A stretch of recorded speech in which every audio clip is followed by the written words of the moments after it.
Okay, so here's a real head scratcher for you. How can a company have its best quarter ever and at the exact same time have a deeply challenging one? Well, that's the puzzle at the heart of Alaska Air Group's latest financial report. It's a genuine story of two different fortunes. So let's get into it. First up, let's just take a look at the number that made everyone's jaws drop. $3.8 billion in quarterly revenue. I mean, wow. That's not just good, it's a record. The highest in the company's entire history and a massive 23% jump from last year, thanks in large part to bringing Hawaiian Airlines into the fold. But then you see this number, a whopping 69% drop in profit compared to the very same quarter last year. So yeah, profit didn't just take a little dip, it absolutely plummeted. So what gives? How do you have record money coming in the door while your profits are just tanking? How can both of these things be true at once? Well, that is exactly what we're going to break down. All right, let's start with the good news, the sunny side of this story, that absolutely incredible revenue performance. So that huge 23% growth, of course, a big piece of that was turbocharged by adding Hawaiian Airlines to the mix. But here's the thing, it wasn't just about getting bigger.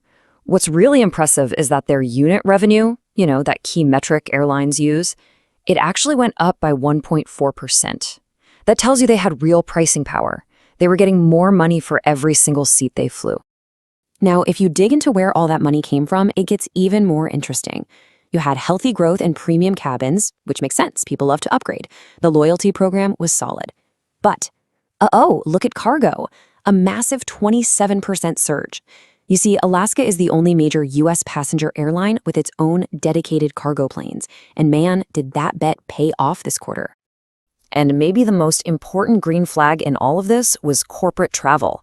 It came roaring back with 8% growth.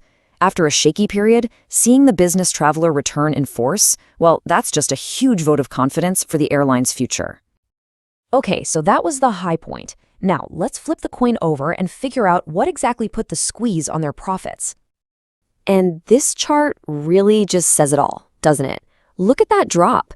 You go from a very healthy $236 million in profit last year, all the way down to just $73 million. You don't need to be a Wall Street analyst to see that's a massive hit to the bottom line. So what happened? Well, it was basically a perfect storm of problems. They had a huge IT outage that caused absolute chaos. There were some severe summer storms that led to costly disruptions, and their overall costs shot up by almost 9%. And the cherry on top? Unusually high fuel prices right on the West Coast, which is their home turf. And to give you some perspective, that one IT outage in July, it grounded their entire fleet for hours, which created a ripple effect of delays for days. The company figures that one single event wiped about 10 cents per share right off their earnings. It's a pretty painful reminder of just how complex these operations are. But here's the perspective from the cockpit, so to speak. The CEO, Ben Minakuchi, didn't ignore the problems, but his message was clear. Look at the big picture.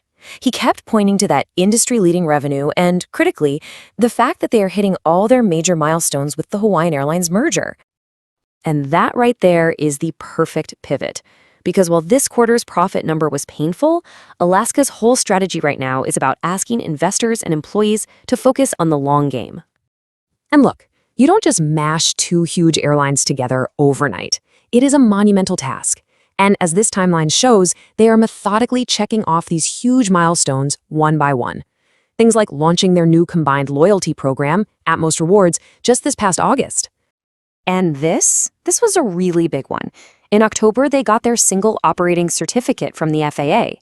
I know it sounds super bureaucratic, that what it means is that the government now officially sees them as one airline from an operational standpoint. That is a huge, complicated hurdle, and they've cleared it. And they're already using this new, bigger scale to think bigger.